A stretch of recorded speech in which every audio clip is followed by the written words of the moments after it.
When the NFL does this, they know if he doesn't do everything we say, there will be those in the media. In this case, it was you saying bad Kaepernick. But meantime, that's not a good enough reason for him to sign away his rights. Okay, first of all, nobody told him to sign away his rights. I never said that. The fact of the matter is that his lawyers could have handled that and insisted upon. Wait a minute, no, they could have handled it. But they didn't give him enough time to. But wait a minute, no. They gave him the waiver Wednesday. You heard nothing from them until Friday night. The NFL, which Colin Kaepernick's camp did not deny, got the new waiver 12:30, 2.5 hours before the workout. And at 2:30 p.m., when the NFL said that was unacceptable, Colin Kaepernick's camp informed the media that he wouldn't be there. His camp just said standard waiver. Wait a minute, but that's right. That's so why neither, wasn't it acceptable? Forget all of that, because that's not where I'm going. Because you on this show because of my position. So allow me to say what my position is. Max Kellerman, when you use the word suboptimal and all of this other stuff, I ask you a very simple and rhetorical question somewhat. You're sitting here and you've gotten Kaepernick's side.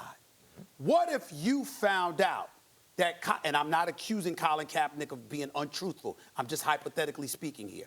What if you found out that what Colin Kaepernick was saying was untrue and you had gone on the airwaves in support of him, believing it was true? I would look dead at the camera and say I was misled or lied to, depending on the extent of it, by Kaepernick. Time out. And what I am saying to you, I am saying to you that based on my communication with his camp leading up to the workout, I feel misled.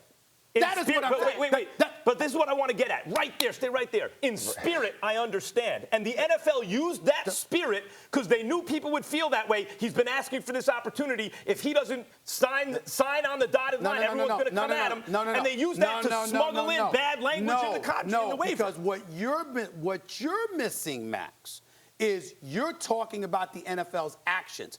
I'm talking about the words that came out of their mouth to me directly, the level of desperation. I have spoken to owners. I have spoken to executives. I have spoken to NFL officials. I have spoken to Players Association officials on behalf of Colin Kaepernick at the request of Colin Kaepernick. What did they ever do? Did they ever say he's going to sign away his rights for that? No. What I'm saying to you is this. I and numerous others who don't have this platform but are in the media, we all share the frustration. So that's where this comes from. If T.O. or Eric Reed or anybody else disagrees with that, nothing but respect. But for it to then be an indictment against me, I'm not backing up T.O. I'm not backing up one bit. I'm not running from where I stand, how I feel, what I expressed, and why. Well, you shouldn't. And Max alluded to earlier of what you've had to endure, the hardships, things with your mom, this and that and the other. But just because you had to endure those hardships, you can't expect somebody else to endure those same hardships. But I didn't bring that up. That was Max. I get that, but like I said, I'm just segueing to what he said. I'm just trying to elaborate on what he was saying. So again, you being a black man, knowing that we have gone through some of these things, you have gone through some of those things with white bosses or whatever the case may be. I have.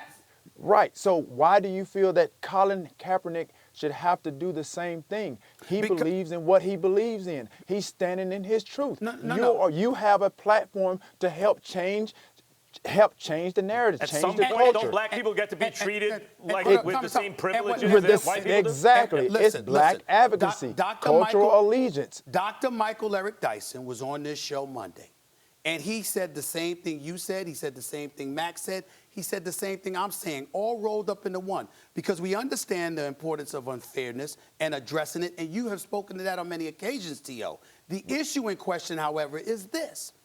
Knowing that that is the reality, how do you strategize to work your way around the minefields in order to facilitate getting what you want? So you might have the approach, T.O., hell with that, I'm coming out swinging. Right, but we have to band together, and you're in a position to do that. It starts with one. And you have a platform to do that. Everybody watches this show. But are you ignoring the fact that I'm saying I did that? Are you ignoring the fact that I'm saying, how are you saying that, T.O., but ignoring the fact that I'm pointing out over the last several months, that's exactly what I was doing. And then the stuff that happened Saturday happened. How do you ignore that? So why do you feel that everybody is attacking you then?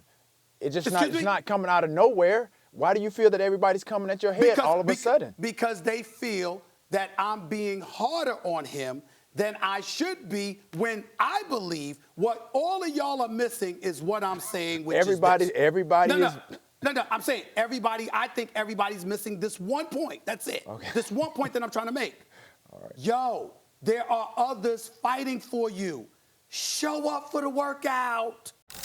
It's almost like, in a sense, it's almost like what we see from you, Stephen A., being who you are and the platform that you're on and what you're saying, and you keep saying we're missing this one point. What I see is almost like you're telling Colin, shut up and play. That's equivalent to what Laura Ingerman was trying to tell the basketball players, shut up and dribble. I think that's false. Nobody's not going to continue to keep doing that. You can't just dictate and tell us when to do, how to do it, and where to do it. That's not going to fly with us, dog. Well, T.O., first of all, it's a couple of things. I think that's patently false, and with all due respect, let me explain. Okay. I think that's patently false, and dare I say relatively ignorant on your part, and I'm going to tell you why. Okay, I'm just telling you what it seems like. I got it. I got that part. What I'm saying to you is you have advisors as well. People who tell you the best way to go about doing things. Everybody that's smart has that. It's and not that's what his advisors did. They told him not to sign the waiver. Okay, so what I'm saying to you, that's fine. But what I'm saying is, at the end of the day, if you want a job, you know what the obstacles are, and you have an army of people fighting for you. You don't have to sign the waiver. You don't have to do it. I'm not saying he should have had to work out, period, and that's that. What I'm saying is, you don't move the workout 51 miles away when you know good and damn well it wasn't about your athleticism, it wasn't about your arm strength, it wasn't about whether or not you can make throws. They wanted to talk to you because what they really, really wanted to do was find out whether or not you were going to capitulate to what they wanted. Thanks for watching ESPN on YouTube. For more sports highlights and analysis, be sure to download the ESPN app. And for live streaming sports and premium content, subscribe to ESPN+.